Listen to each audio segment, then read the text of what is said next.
off we go. So the big theme about lesson 1.3 are numbers and variables. And something you probably learned a long time ago in math is, for example, addition. There's really not much difference between 2 plus 3 and 3 plus 2. Either way, you're going to get 5, right? It doesn't matter the order that you add them in. And even more fun than that, it doesn't matter what kind of number you use. Like if you use decimals, like 5/10 plus 1/10 versus, that's a question mark, believe it or not, 1/10 plus 5/10, right? Either way, because of the way we add decimals, you're going to get 6/10, right? They're equal. And with everybody's favorite kind of math, fractions, take something like, I don't know, 1/5 plus 2/5. It doesn't matter whether you do 2/5 plus 1/5 instead. Either way, you're going to get 3 of them fifths, right? The results are equal no matter the order for any numbers you pick.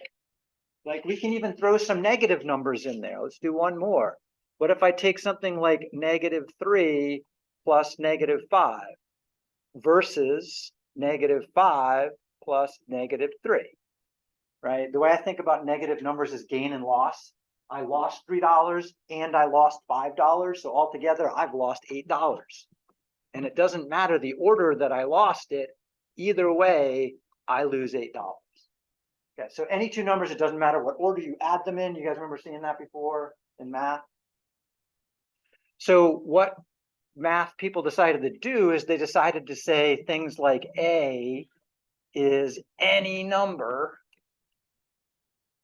there we go, and B can be any number also. Oops, getting that M. And A plus B is the same as B plus A, right? So we generalize it in that way by using this idea of a variable.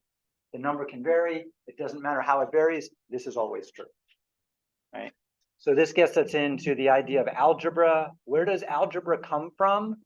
Algebra comes from patterns we see in arithmetic, is where algebra comes from. And sometimes it's useful to do that. Without that, like, anybody here like their cell phone? I don't. I feel addicted to it. It's freaking me out. But it's a pretty powerful, awesome thing. And we would not have cell phones if we did not have algebra. So you should all appreciate the idea of algebra because it gave us cell phones and Netflix and TikTok and stuff like that. All right. So there's all different kinds of numbers. Like the numbers I started with at the top, these are called whole numbers. So I got the M in there that time. Numbers like 0.5 and 0.1, that's slang. The proper way to read it is to figure out what place that is and then say that would be 5/10, 5 out of 10, because that's the tenths position. Those aren't whole numbers. What kind of numbers are they? Anybody remember from some previous math class? Almost. Integers mean they're whole or the opposite of a whole number. So like these numbers down at the bottom would be integers. Because of the way I read a number like 0.5, it's really 5/10. It's a fraction, and the proper word for fraction is called rational. So this group of numbers right here, they're called rational numbers.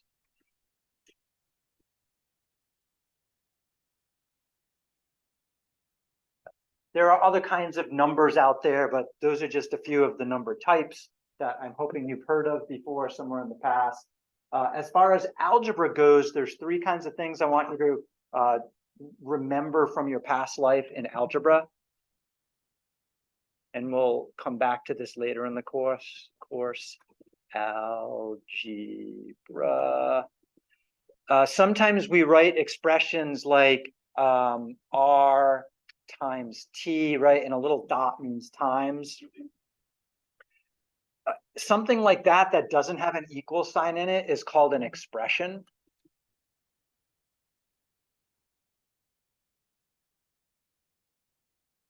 Expression really have two S's? Doesn't look right today.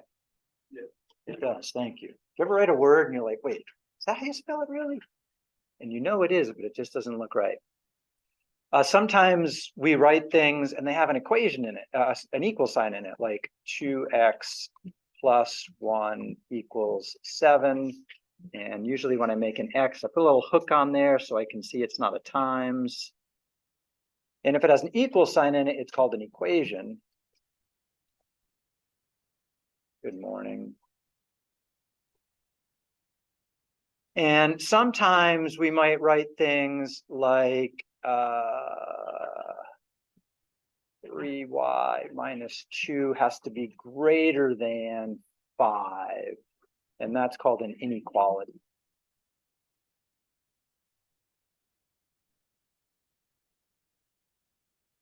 So basic idea, expressions are things with variables that don't have an equals.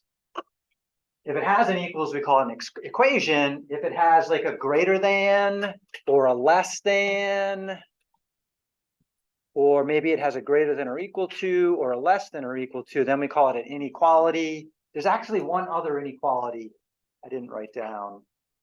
Anybody want to guess what it is? Things can actually be not equal. So that's another kind of inequality we can come across.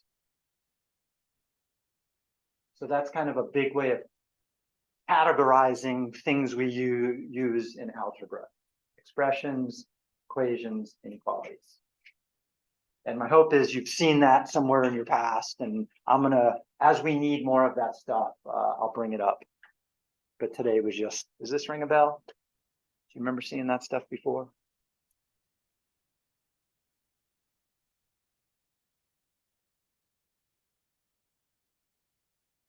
All right, so sometimes when we're playing in algebra, there's only one answer. And some people say they like that about math. There's always one answer. Unfortunately, that's not really true about math. A lot of times there's more than one answer. And sometimes the answers come in big chunks. So later, so we talked about like there's numbers called whole numbers, there's numbers called integers, there's numbers called rational. There are also groups of numbers called intervals that we'll play with more later.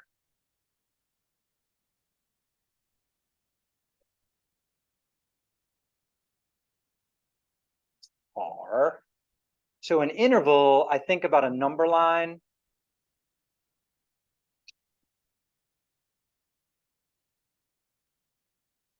And sometimes we might be interested in a group of numbers that starts here and goes all the way up to there, and I want every single number in between.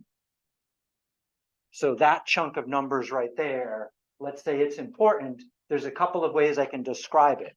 I could use a variable where x is one of the numbers in there, and here the open circle means x can't be 2, but I can go right up to the edge of it. So I could say x has to be less than 2. That describes this region right there. On the other side, the shaded circle, that would mean x can be 0, but I can't go past it. So reading from the variable there, I would say x has to be greater than or equal to 1. And I can throw them together like that, right? So 1's on the left, because it, or 0, sorry. Yeah. That's a 0. You can see you were on me there. Good job. So x can be any number between 0 and 1. It could be 0 and 2. It could be 0, but it can't be 2, right? So this would be an algebraic way of describing what I see on the number line. Another way to write that would be to put a 0, comma 2, put a square bracket on the 0, because the square bracket matches the shaded circle, and put a parenthesis by the 2, and the parenthesis matches the open circle. Okay, so this is a way of describing an interval of numbers. An interval is just a chunk of stuff on the number line, and sometimes we'll use inequalities to do it, and sometimes we'll use that bottom notation, which this one right here is called interval notation.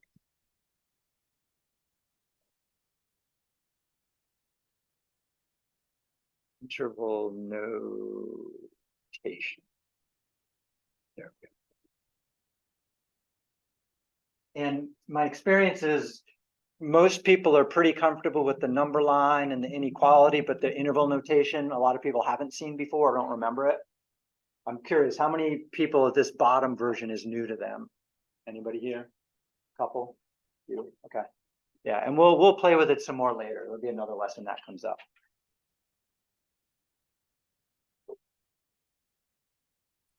Okay, next, variables. The most popular letter we have used in mathematics is X for some reason. I don't know where that came from historically. Usually with the time multiplication sign. Could be, but we sometimes will use the letter Y for a variable, sometimes the letter Z, but sometimes we throw in A's and B's and C's. And sometimes we like run out of letters and we need to go and find other alphabets. Like we might pull from the Greek alphabet and do things like this symbol right here is the lowercase Greek mu. Lowercase Greek mu, it's pronounced mu. Another one that comes up is that shape right there. That's lowercase Greek sigma.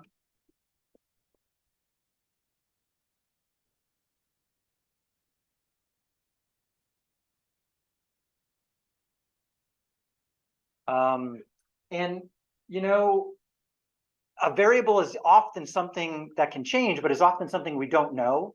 And whenever I don't know something, right, I have a question. So I use question mark as a variable all the time. I think it's a great variable. Yeah. And sometimes, like if I go back a couple pages, like I wrote an expression called R times T. Anybody seen that in a math class before? Anybody want to guess what R or T might stand for based on past experience? What if I do this? I'm going to change it to an equation by writing D equals R times T. Radius and something diameter equals radius and something. Ooh, that's a good guess. Not what I was thinking. Andy? Distance equals rate times time. Like, why not just write distance equals rate times time? Like, why did we use all the letters? You can use a word as a variable. Why not? So words can be variables too.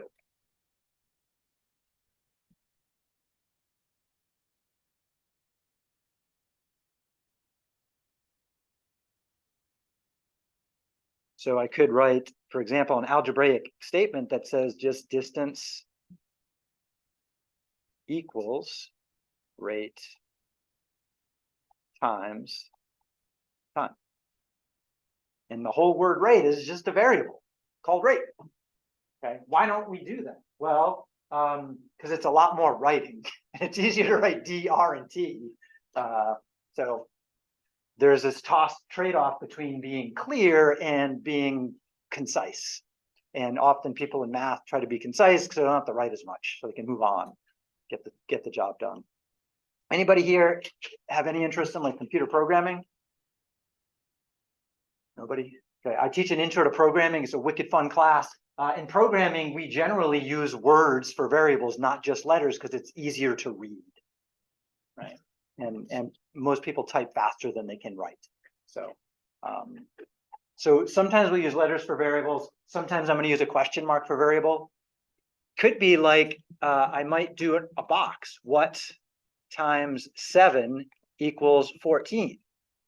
Instead of something like X times 7 equals 14, which I could also write as 7 times X equals 14, or even better, we might just write 7X equals 14, right? Have you seen that before in algebra? If there's no symbol, it's supposed to mean multiply. Okay. So 7X, we sometimes have to remind myself, 7X isn't a thing on its own, it means 7 times X, right? So no symbol means multiply often.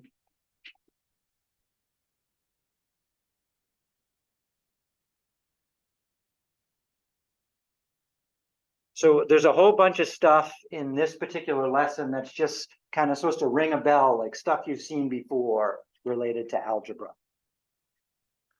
Okay, so speaking of multiplication,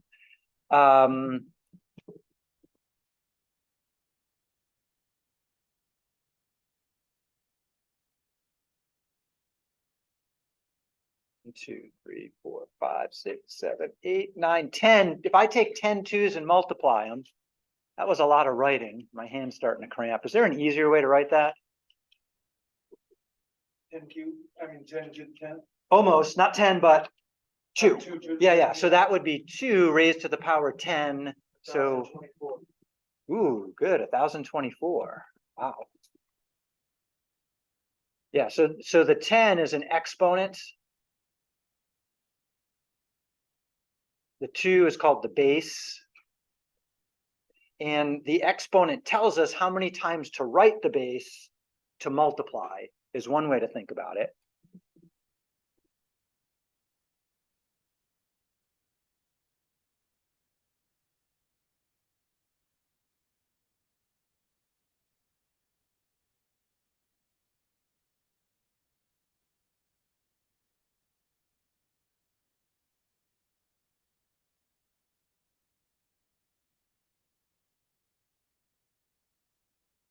Now, notice that I wrote usually, okay, but not always. Yeah, there's some catches in this system, but that's the basic idea of where it came from. And we're so close to getting to Caddy's problem, which is really going to be all our problems in a minute. So what I want to get to is when does it not always mean how many times you write the base to multiply? And I'm going to show you a cool pattern to justify that. And that's supposed to be a 4 right there. 1024.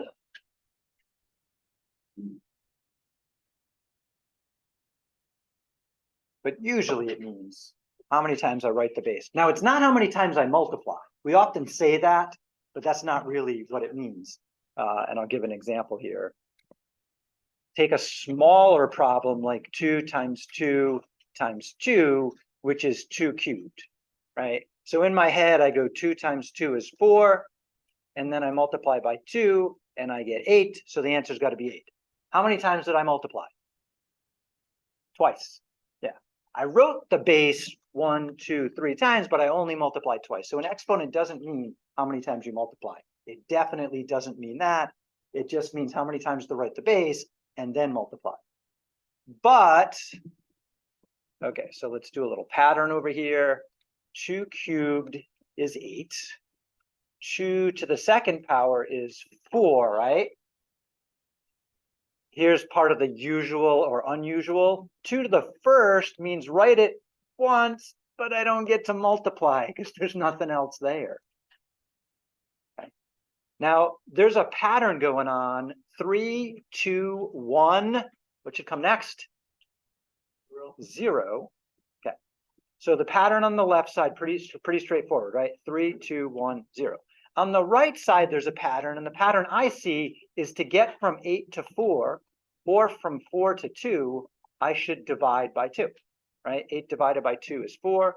4 divided by 2 is 2. So shouldn't I keep that pattern up and divide by 2 again? The answer is, that's supposed to be a division. The answer is yeah. And then 2 divided by 2 would be 1. 7 on a bad day. Yeah.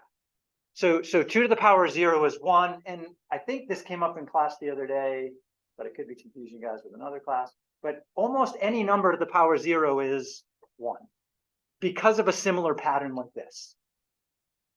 But we can keep going. Why stop here? So if I keep going, 3, 2, 1, 0, what's the next logical number to put as a power? -1. And on the other side, the pattern is keep dividing by 2. And if I take 1 and divide by 2, I get 1/2, right? 1 divided by 2 is the fraction 1/2. I could call it 0.5 or 5/10, but 1/2 is a beautiful number. Let's do it again. Let's see, after -1 should be 2 to the -2. And if I continue this pattern, okay, this one gets a little bit trickier. I need to divide by 2 again, off to the side. Ooh, okay, you're way ahead. 1/2 divided by 2 is the same as 1/2 flip and multiply. Remember that rule? Times 1/2, which is 1/4. Anybody want to take a guess at what the next one has to be? 1/8. Yeah, it's going to be 1/8. So, yeah, 2 to the negative 3 is going to be 1/8. So now we have to broaden what exponent means. If it's negative, it still has something to do with multiplying by 2, right? Because what is 2 cubed? Highlighter. 2 cubed is 8. 2 to the negative 3 is 1/8. So here's what I think. I think the negative part of the exponent just means flip the base.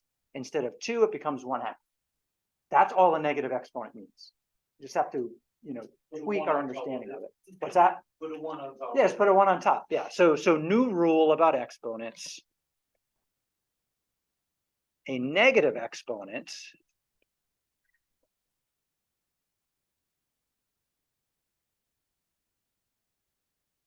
means, and I'm going to say flip. By flip, I mean take the reciprocal. Reciprocal means a lot of things. I'll get to that in a second, but I'm just going to write flip the base. And we're going to check this on a calculator. So that would mean if I had something like 1/2 and I raise that to the power -1, what happens if I flip 1/2? What do I get? 2. Yeah. And if I flip 2, I get 1/2. Okay. And then otherwise, I have the rest of the power to deal with. The power of 1, there's nothing to do. A power of 2 means you flip it and square it. A power of -3 means you flip it and cube it. Okay. So with that in mind, help me out here and we'll check it on a calculator. What would 10 to the power -2 be equal to? Not negative. Positive 1. Positive 100. Yeah. So the negative means flip the 10. I still have to deal with the square, so it should be 100th, which I could write as a decimal also. Okay, so that's my belief based on the previous pattern I saw. Let's check it on a calculator. Is that really true? I get things wrong all the time. So my calculator is usually a little better if I tell it to do the right thing. So on my calculator, this version of the calculator has an A to the B button to do powers. Some calculators, it's an X to the Y. So you got to check out your calculator. So here I would type the 10, hit the power button, and then here I'm going to use the subtract key. Some calculators have a separate negative key. So you got to pay attention to your calculator. And then what do I have there? A 2. And then over here, it's saying 0.01. 0.01 is slang. The proper way to read it is to say that's tenths, that's hundredths, so it's 100th. And fortunately, I've got that fraction button there. And it says, yeah, it's 100. Okay, so we're going to have to get used to negative exponents. Okay, why bother getting used to negative exponents? Scientific notation. All right, I mentioned the idea, like I remember reading last year in the news, people were talking about nanotech this and nanotech that. What the heck is nanotech? Nano, does nano mean? Nano is a hearing aid. Oh, cool. What is nano in units? It is 1 billionth, 10 to the -9. All right, let's see. So we can write it on this page. Magic pen. So nano means 1 billionth. And the website also claimed that's the same as 10 to the -9. Okay, so 1 billionth, that would be 1 out of a billion. Let's double check that that's true. Because is everything you read on the internet true? No. Okay, so let's make sure that one's true. So 1 over, let's see, a 1 with 1, 2, 3, 1, 2, 3, 1, 2, 3. That's a billion in the bottom, right? So that's 1 out of a billion, which has 1, 2, 3, 4, 5, 6, 7, 8, 9. Yeah. So that would be the same. I could write that as 1 over 10 to the 9th. What does a negative exponent tell me to do? Flip it. Yeah, so 10 to the -9th is the same as 1 over 10 to the 9th. Okay. I'm going to double check that on my calculator. So again, if you have a calculator with you, whip it out right now. Please play with me. Don't just watch me, because then later you're going to be like, what the heck did you do again? But if you do it too, you're more likely to remember. So those of you on my internet list there, please play along. Go get your calculator. Type in 10 raised to the power -9. Now, I'm at my computer using my calculator. Often, I don't bother using my mouse to click around because I can just type all of this on the computer. I think I talked about this last class. Anybody remember what to push on a keyboard to get a power? Shift 6, that little hat key, it's called a caret. Yeah, so I'm going to just retype it. So without pointing to the screen with my mouse, I'm just going to type 10, Shift 6, and I'm going to hit the dash, the hyphen on the keyboard. Oop, wrong letter, wrong number. Yeah. So I can just type that in, which is kind of cool. I don't have to reach from my mouse and the keyboard, which feels awkward. Okay, my claim is that's the same as 1 divided by, oops, divided by, there we go, 10 raised to the +9th, right? And my calculator agrees, they're the same thing, right? Because it's giving me the same result on the right. Okay. So negative exponents are, with scientific notation, a way to talk about very small numbers, okay? Like nanometers or micrometers or millimeters, for example. Okay, since I mentioned micro and milli, does anybody remember what millimeter means compared to a meter? Million. Not a millionth, 1,000th, yeah. Micro is a millionth, yeah.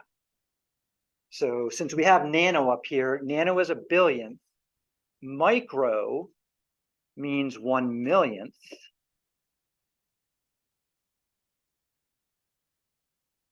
And so that would be 10 to the -6 would be millionth, because million is 10 to the +6. And then milli, that means 1,000th. 1,000th.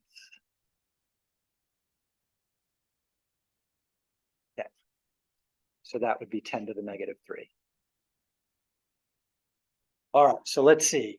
We have just whipped through page 1, page 2, some of page 3. All right, we're gonna, and again, I'm skipping around a little bit. And so we're gonna do a little bit on page 4, and then we're gonna do page 5, and then I'm gonna do one more example, and then I'm gonna shut up and let you guys work and ask questions occasionally. All right, so new page. Let's get back to what scientific notation is.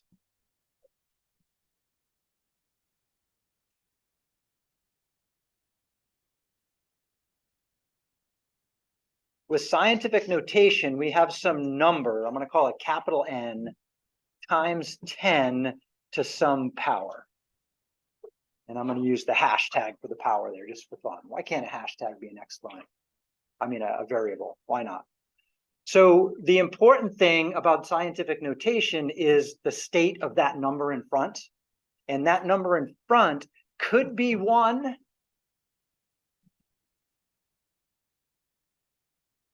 And you can go all the way up to the edge of 10, but you can't go 10 or above.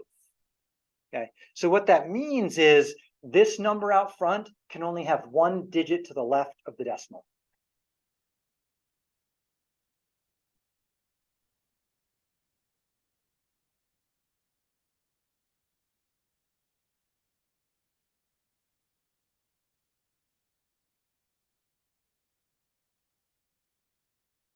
So for example, if I write something like 1.2 times 10 to the -6th power, that is in scientific notation.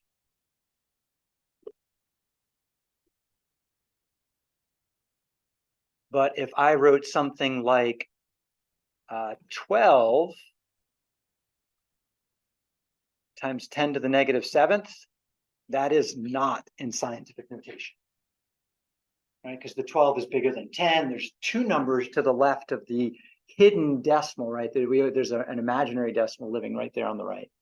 So that would not be in scientific notation. Is there anything wrong with not being in scientific notation? Nope, it's just not in scientific notation. Who cares? Well, the only time I really care is when someone tells me, you got to give me the answer in scientific notation. Okay, then I care. All right, let's figure out what these numbers are. So basically the 6 up here tells me how many times to move the decimal. And then a negative exponent, right? Remember, that means a small number.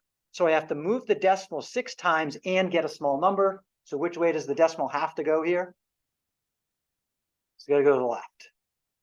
So that means I'm going to put my 1, 2 there, and then I'm just going to, the decimal was here, I'm going to have to move it 1, 2, 3, 4, 5, 6 times. So it needs to go there, and then I need to backfill zeros. And I always like to have a 0 just to the left there. It makes me happy. A floating decimal point makes me nervous. And most days, I need to make those little loops on my paper to get it right. Otherwise, I make errors. Some people can just count in their head. Some days I can do that. If I'm well rested, I'm well fed, I had a little bit of coffee, I should be good, and I'm not distracted by something. All right, let's see about this number right here. What's it equal to? So I'm going to put the 1, 2. The decimal is here right now, so I need to move it 1, 2, 3, 4, 5, 6, 7 times, and then I backfill zeros. Oh, interesting. They're the same number, just written different. Right? Don't they have the same amount of places where the 2 ends up? Tenths, hundredths, thousandths, 10,000ths, 100,000ths, millionths. Let's see, did I count that right? Tenths, hundredths, thousandths, 10,000ths, 100,000ths. The 1 is in the millionths place. So the 2 is in the 10 millionths place.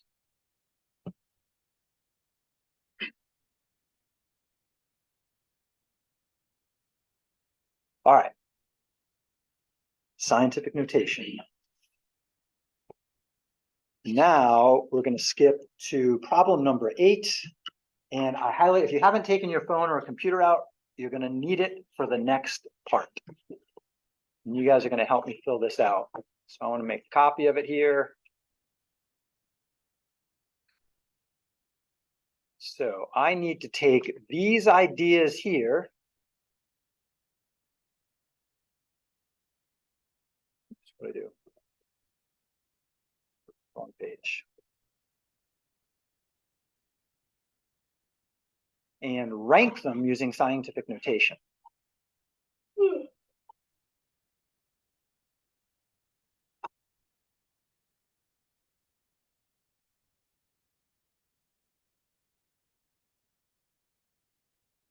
All right, so first we're just going to guess and then we'll check.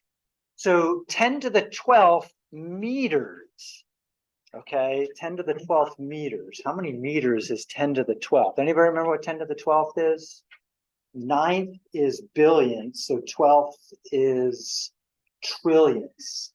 Okay, so we're talking about something that is 10 trillion meters. It's a lot of meters. What's the biggest thing in the table above? Let's see, distance from the Earth to the moon versus distance from Earth to Mars, or distance from Earth to the sun, distance from Earth to space station. Jasmine writes Pluto. Is Pluto on my chart here? Oh, Pluto is on there. Distance from Earth to Pluto at their closest point. Okay. So let's look it up and double check to make sure that's true. All right. So distance from Earth to, let's do the Pluto. Okay. Now that's miles. I'm looking for meters. So usually Google's pretty good about adding on in meters. Ah, there it is. 5.16 trillion meters. That's in the ballpark of what we're looking for, right? 10 to the 12 trillion. Yeah, what's up? Absolutely. anytime now or later. Yeah, no, I was given an overview of the lesson, and I'm going to give you time in just a minute to start filling it out, okay? But now you're going to start filling it out for sure. All right, so yeah, we just confirmed here that the 10 to the 12th is distance from Earth to Pluto. Oops. 10 distance from Earth to Pluto. What's up? Can I get it? You can. Who else missed the packet? Anybody?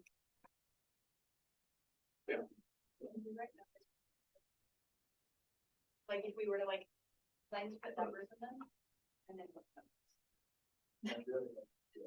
Oh. It's not a lot of words. Come on. No, but I had to move around like 100 times. Yes, I know. This was a tough one. Okay. So, so again, the goal of this part of the assignment here is to, you can do it a couple different ways. You could just look something up on the list, like distance from the Earth to the moon, in, what do we have to measure in? Meters, and see which power of 10 it's closest to. Or you could just keep guessing, what's the next biggest thing here? Yeah, you could, for the first, however many, I mean, it's common sense. It's pretty much common sense, but I would like you to do, like, we have the internet at our disposal. Like when I was your age, I had to go to the library and ask the librarian, where can I look this up? But you guys have it on your phone, just right in your pocket. Okay, so let's jump. So I think the first like 4 or 5 here, biggest ones, are pretty straightforward. We'll double check those in a minute. Let's try to guess what's the smallest thing on this list. Anthony, what do you think? I think it's the virus. The virus, okay, versus a human, a chromosome, or what else? A water molecule or carbon atom. They're all pretty small. All right, let's look it up. Okay, so for smallest thing, we have a vote for a virus. So what did they say? Length of a virus? Size of a virus. Size of a virus in meters. General size of a virus. Oh, down here, 5 to 30 nanometers. Okay, I mentioned nano earlier was 10 to the negative 9th, right? Yeah, so here it says, now that's a big range, 5 to 300. So 300 nanometers would really be like 10 to the negative 7. Is that true? I just make that up? I make stuff up all the time, sorry. So let's double check. So that website said a virus could be 5 nanometers and up to 300 nanometers. And earlier I stated the word nano is replaceable with 10 to the negative 9th. So if I take 300 times 10 to the negative 9th, I was guessing I was going to get 10 to the negative 7. So I just want to show a cool trick on that. And then I'll whip up my calculator. 300, isn't 300 really 3 times 10 to the second? Because 100 is 10 to the second, okay? And if we multiply that by 10 to the negative 9th, there's a really cool trick about multiplying exponents with the same base. Anybody remember the trick? Add them together. Add what together? The exponents, yeah. So 2 plus negative 9, or 2 take away 9 is negative 7. So there's the 10 to the negative 7 I was thinking about, okay? This is also something that's covered in this lesson in more detail than I just mentioned. All right, so that means, let's go look at our chart here. The virus could be 8, 10 to the negative 8. That's in the range of what the website just said. So maybe it's not the smallest. But a billion is at 9. Oh, but 300, yeah, you're right. But they said it was a range, right? Somewhere between 5 nanometers and 300 nanometers, right? So, But it's definitely not a 10. but it's definitely not a 10. Yeah. So maybe the virus isn't the smallest. Okay. So what else is small? A carbon atom? Let's look that up. Size of Carbon atom in meters. Yeah, there we go. Ooh. It's a lot of zeros. I really got to count them. Oh, there it is down here. 10 to the negative 12th. Okay, there's a 10 to the negative 10th there. That's close. Let's see, how many zeros are here? 1, 2, 3, 4, 5, 6, 7, 8, 9, 10. Ah, this one right here. And I could double check by typing that in my calculator.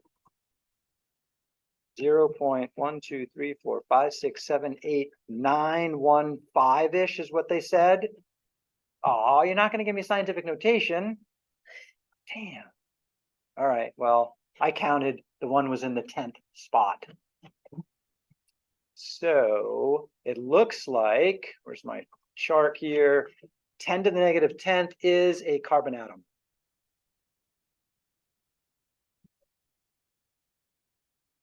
And that puts the virus second to last.